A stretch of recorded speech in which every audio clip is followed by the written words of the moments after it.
अस्सलाम वालेकुम। क्या हाल है सर? ठीक हो सर? सर गल है कि मैं एक गल करनी सी जंग दी आवाम NA 125 नाल बड़ी खास गल्लां ने जिहड़ियां मैं गल्लां शेयर करनियां और करनियां सी। इलैक्शनस सिर ते आ गया बिल्कुल। सन 2024 दे इलैक्शन जिहड़े आ 8 फरवरी ਨੂੰ हो रहा है, ਉਹਦੇ ਮੁਤੱਲੇ मैं गल करनी सी।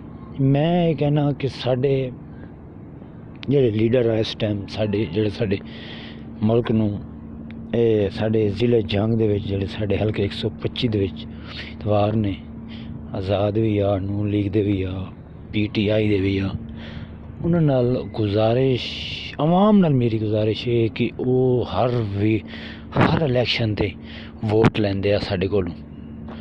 ਸਾਨੂੰ ਕਿਸੇ ਚੀਜ਼ ਦੀ ਕੋਈ ਸਹੂਲਤ ਕੋਈ ਮੁਅੱਸਰ नहीं करता। सब तो पहले तो मैं ये गल करना चाहना कि मखदूम फैसल साहब या सैयद साहब साढ़े इतना इज़्ज़त एहतराम ने, उन्होंने दे बारे तो मैं दस लगा कि मेरी तकरीबन इतनी उम्र हुई है तो मैंने देखा थे 3 इलैक्शन मेरे समाले दे लड़े आ। उन्होंने तो पहले ही ना जेड़े कोई मतलब है कि ग्रांटां दित्तियां ने या कोई बिजली वगैरह दी, उस तो पिछे मखदूम साहब ने हुण तक कोई काम नहीं किया। एक दूसरी गल आ गई जी बाबा गाडी बड़े अरसे तो इलैक्शन लड़दा आ रहा है। तो बाबे गाडी के जोड़े काम कोई भी मामला हो, कोई भी गलबात हो तो कहता जी मैं मैरिट करना, मैरिट ही फिर दुआ करन दी मंजे ठुक जाती है। माड़ा बंदा फिर कोई थाना पुलिस कचहरियां का कोई मामला हो, कोई छोटा मोटा रोला हो जाए तो बाबा गाडी जड़ा बिल्कुल नेड़े नहीं आता जो कोई ज़रूरत होती हो। ये हो गया। तीसरी बलोच जड़ा बलोच ने तो फिर जेड़े काम किए साडे इलाके वो हर बंदे नूं अच्छी तरह पता है, वो दसन की तो कोई तारीफ ही कोई नहीं। साडे वो भी लीडर ने। उस बाद आ गया जी रैत तैमूर भट्टी साहब। रैत तैमूर भट्टी साहब ने पहले इलैक्शन लड़े आ, जेड़ा 18 इलैक्शन लड़िया है आज़ाद सीट ते PTI दे लड़िया इमरान खान की हुकूमत।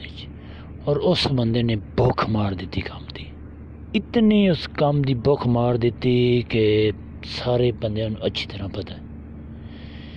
इन्हें अच्छी तरह पता है कि जेड़े जेड़े काम साडे इलाके दे विच सानू सहूलत जिहड़ी चाहिदी आई वो अज तक ना मखदूम साहब ने दी, ना बलोच ने दी, इफ्तिखार बलोच ने, ना बाबा हाजी गुलाम अहमद खान गाडी साहब ने सानू साडे हल्के दे विच जेड़े मतलब है कि मज़ारियां दे विच उन्होंने काम कराए ने। कोटिया शाह हो गया, जितने मतलब है कि साडे इलाके एरिया दे नाल इलाके है बिल्कुल उन्हें किसी दे विच भी मतलब है कि सानू सहूलत उन्होंने जेड़े साडे लीडर पुराने उन्होंने नहीं दी।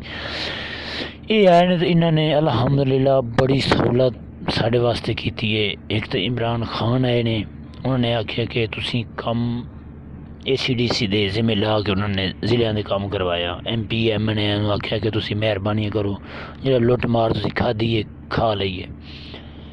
तो बड़ी मैं ना कि उस बंदे दी रैत तैमूर भट्टी साहब की बड़ी कोशिश, बड़ी शासन के खिलाफ मतलब है कि अखबार ये भी आई सी कि मंडी शाह जीवना जड़ा ना वो तहसील भाई मंजूर हो गई है, लेकिन ये कोई कन्फर्म मतलब है कि कोई नहीं खबर। उस तो हट के उसने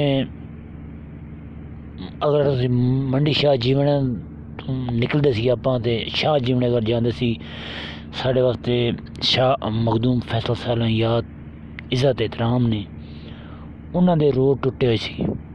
एक उन्होंने पुल घर के सामने उरे जाते आंदी सी बड़े अरसे की टुटी हुई सी।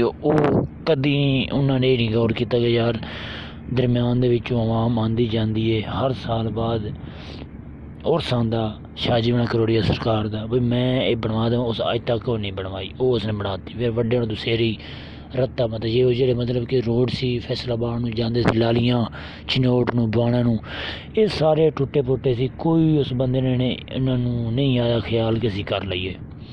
विच आए ने महबूब सुल्तान साहब आए ने, बाबू सुल्तान वाले वो भी आए ने, उन्होंने भी मतलब है कि कोई खास काम नहीं किया।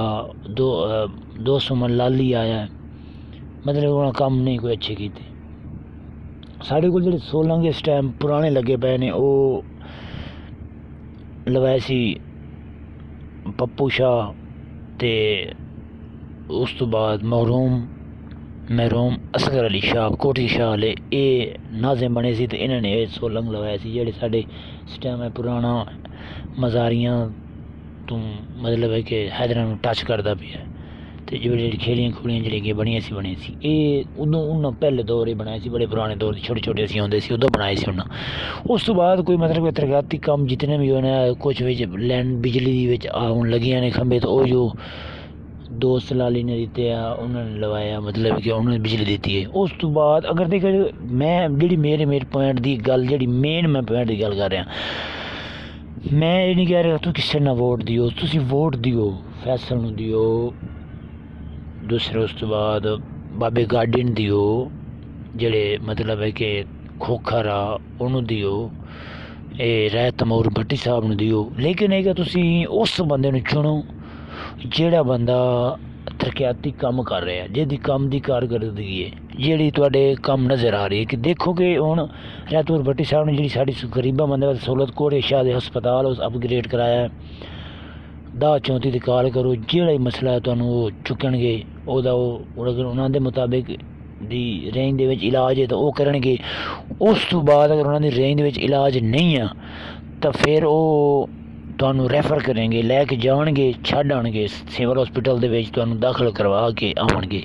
और उस तो बाद थाना कादरपुर के सामने रेस्क्यू 112 का दफ्तर जिहड़ा वो बनाया नाल जंग शहर दे विचों चनाब कॉलेज को बड़ी कोशिश और बड़ी मेहनत नाल इत्थे लै के आया। अज तक साढ़े इन्हां एरिया दे विच इतने एरिया दे विच किसी सहूलत ये सान नहीं दिती। मैं ना भी तुसी वोट दियो, लेकिन एक उस बंदे नूं वोट दियो जेड़ा तुहाडे इलाके तुहाडे काम तुहाडी गल और तुहाडे मतलब तरक्याती काम वास्ते वो कोशिश कर रहा है, तुहाडी हर लम्हे हर मामले दे विच तुहाडी हेल्प कर रहा है, उन्होंने तो वोट दियो। ये नहीं कि तुसी उस बंदे वोट दे दियो भाई जेड़ा एक बने भी नहीं या जित जाए तो फिर तुहाडी 5 साल बाद खबर ही ना लवे। वोट दियो, अपने वोट तुहाडा अपनी राय है, तुहाडा हक है। वोट तुसी तुहाडे ज़मीर दा है, तुसी दियो, लेकिन उन दियो जेड़ा तुहाडा भाई ज़ाया ना होवे, तुहाडे आने वाले वक्त तुहाडे कम आवे। तो मेरा ये मैसेज सी NA 125 दे विच जितने भी मतलब है कि साढ़े वोटर है साढ़े इलाके वाले है जेड़े मेरे वीडियो सुनेंगे वो बंदियां नूं मेरी है कि अपने वोट का अंदराज अच्छी तरह करें, जेड़ा तुहाडे मुस्तकबिल दे बारे सोचे और मुस्तकबिल दे विच तुहाडे कम आवे उस लीडर नूं चुनो। ते ये पुराणियां तो बाबियां तो वैसे भी जान छुड़ाओ, ये एवें बस ब्रांड ही रह गया, कोई इन्हां दा खाता नहीं, कोई गल नहीं, ब्रांड ही हन लेकिन उन चीज़ भी सही नहीं। ये वादे इन्हों दे वादे करते रहते हैं, करके हो जाते हैं। तो मेरा ये मैसेज सी ये अपने जंग वाले इलाके वाले बंदियां नूं कि तुसीं ये ज़रूर इस गल ते गौर करना है, तो वोट अपने हक राय और ज़मीर दे नाल देना है, जेड़ा तुहाडा कल ज़ाया ना होवे। ते अल्लाह हाफिज़।